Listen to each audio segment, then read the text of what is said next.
So for today's video, gawa lang tayo ng short video. Pakita ko lang kung alin yung difference ng original Benelli rear brake pad sa mga aftermarket.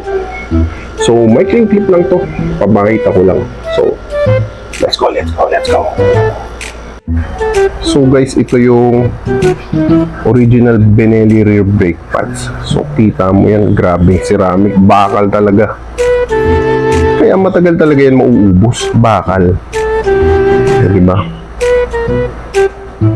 Ito naman yung binili ko, ADB PCX. Ito medyo OEM pa sila eh.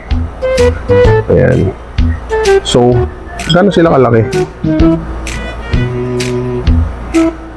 Sobrang pareho lang sila. Oh. Sobrang as in pareho lang sila. Walang pinagkaiba halos.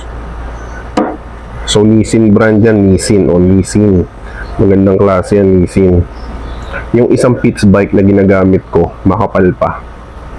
So, ayan siya.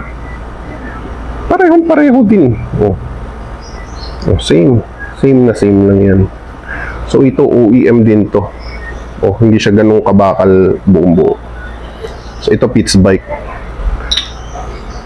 Pero ito, sobrang kapit nito.